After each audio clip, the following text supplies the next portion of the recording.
Bismillahir Rahmanir Rahim. Kí gbogbo ẹ̀yin àgbàlagbà. Ọmọ ti wà ńlẹ̀. A gbọ́dọ̀ máa dé. À ń ṣe Latif lọ́wọ́ láàárọ̀ yìí ni ọ̀fọ̀ náà ṣẹ̀. Àmọ́ kí la fẹ́ ṣe? Ẹ dá kọ́ságótà lè sìnkú ẹ dá dúró díẹ̀ náà. Ẹ jẹ́ n sáré yọjú sí ibi. Ọlọ́run wọlá tóbi Ọlọ́run. Ìhà tí Al-Mukhtar kọ sí wa. A gbọ́dọ̀ má kọrú ha bẹ́ẹ̀ padà bí èèyàn bá fẹ́ jọ kí ni wọ́n máa ń pe àkùkọ gàgàrà tí ò wá fẹ́ kí kékeré ó kọ ìyẹn ló fi jẹ́ pé kọ́ pẹ́ díẹ̀ kó pè mí máa débẹ̀ Ọlọ́run wa wọlá tóbi Ọlọ́run wọlá ìwà ọ̀hún náà fún ara ẹ̀ àpọ́nlé pọ̀ Ọlọ́run wọlá tóbi Ọlọ́run bá wọ ọmọ yìí o Ọlọ́run bá dá sí Ọlọ́run ó ti ẹ̀ wọlá yẹn Ọlọ́run ó ti ju àwọn tó jókòó yìí yóò ti ju gbogbo àwọn tó jókòó yìí wọ́n bá ní àwọn ìlàrí Ọlọ́run tá à ń wojú wọn ní Èkó àtàwà yìí àwọn náà wọ́n jókòó yìí Ọlọ́run mọ́ṣá wọlá wọn Ọlọ́run bá wo ọmọ tàbí Ọlọ́run bá dá sí ọmọ yìí gan tẹ́wà inú orúkọ ọmọ yẹn Àlàmíyà wà nínú orúkọ ọmọ yẹn tẹ́ fi kún torí ọmọ tó yẹ pé lẹ́ẹ̀kan náà ni ọmọ tó ń ṣe súnà ẹ̀ lọ́wọ́ tí gbogbo ayé kò síbi tí ọmọ àmọ̀pá ń ṣe kó mọ lọ́wọ́ nínú ayé lè sílẹ̀ kódà kọjá èèyàn kan nínú kọ́ńtínẹ́ǹtì kan ó ń wò bá a ti ń ṣe kó mọ ọmọ yìí lọ́wọ́ ṣàrí pé Àlàmíyà lọ́mọ yìí Ọlọ́run mọ́ṣá wọlé abẹ́ Ọlọ́run bá dọ̀mọ́ náà lágbà Ọlọ́run bá dá lágbà Allahu Akbar sísítà mi nù alájà Ọdúnlámì onídòkó ẹ ṣeun ńlá Ọlọ́run ọba wọ ọmọ yọba dá sí wọlá gbogbo yejú àwọn ẹni Ọlọ́run tí wọ́n wí nǹkan kan láàyè yìí wọlá yejú wọn Ọlọ́run jẹ́ kọ́ mi ní alibarika alibarika ni bàbá ẹ̀ ní tóbi dàbá yìí Ọlọ́run jẹ́ ká alibarika tiẹ̀ ó tún ju ti bàbá ẹ̀ lọ yàgò bisimilahi rahman rahim alhamdulilahi rabbil alamin arrahman rahim maliki yawmiddin iyyaka na'budu wa iyyaka nasta'in ihdina siratal mustaqim siratal ladhina an'amta alayhim غير المغضوب عليهم ولا الضالين ولا حول ولا قوة إلا بالله العلي ما شاء الله كبر الله أدى محمد رسول الله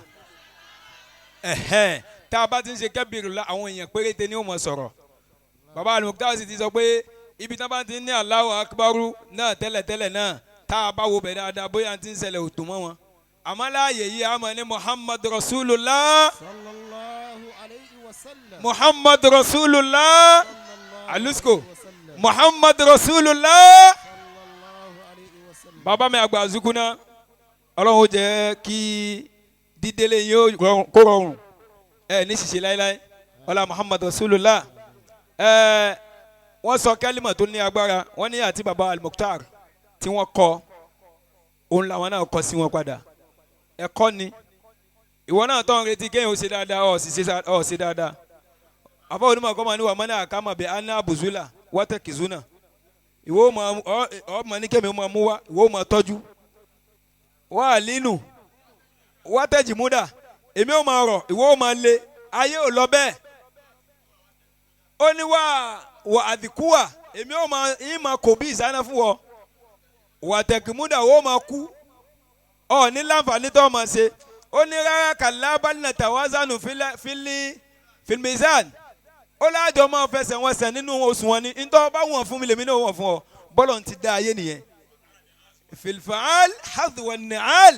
bá a ti kẹsẹ̀ bọ́ bàtà tí bọ́ bá ti sáìsì ntọ́ bá wọ̀n fún mi òun náà lèmi náà wọ̀ fún wọn náà afọwọ́mọ̀kọ́ ọmọ ló sọ bẹ́ẹ̀ ọ̀ọ́dà ọ̀fẹ́ kéèyàn ó dáa tọ́ bá ti fẹ́ kéèyàn ó dáa ìwọ náà lọ́ọ́ dáa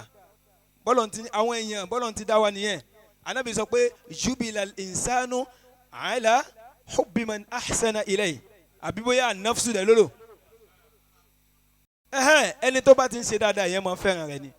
Ọlọ́run baba jubilatil qulub ṣeun ala hubbi man ahsana ilayha ọkàn bọ́lọ̀ ti dá naturally ó fẹ́ràn ẹni tó bá ń ṣe dáadáa sí so Ọlọ́run kí ó ṣàlékún wa baba Al-Mukhtar Ọlọ́run mọ́ gbà wá lọ́wọ́ wọn olórin tọ́lọ̀ ń ṣe fún wọn nìyẹn ẹlòmíì gẹ́gùn yóò takú lọ kan pé ní dọ́dọ̀ rẹ̀ àmọ́ tí wọ́n bá dọ́dọ̀ baba Al-Mukhtar tán wọ́n wá bá a pé baba lọlẹ̀ pẹ̀lú gbogbo tọ́lọ̀ ń ṣe Ọlọ́run tó fún wọn nírú wa bẹ́ẹ̀ Ọlọ́run mọ́ gbà á baba Arizukuna náà Ọlọ́run kó bá a ṣe dáadáa fún wọn ẹ̀kọ́ ni téèyàn bá ń gbọ́ ọ̀rọ̀ ìdí tá a fi máa ní káwọn àwọn màṣáìkù wọn mọ̀ sọ̀rọ̀ kìí ṣe pé bóyá a fẹ́ gbọ́ ẹ̀fẹ̀ kìí ṣe pé bóyá a fẹ́ máa ku ẹ̀fẹ̀ yín àyín a fẹ́ máa mú ẹ̀kọ́ kí ni wọ́n rí sí ní tó ṣẹlẹ̀ yìí kí ni wọ́n rí sí ní tó ṣẹlẹ̀ a máa lọ síbi ètò tí yóò kàn.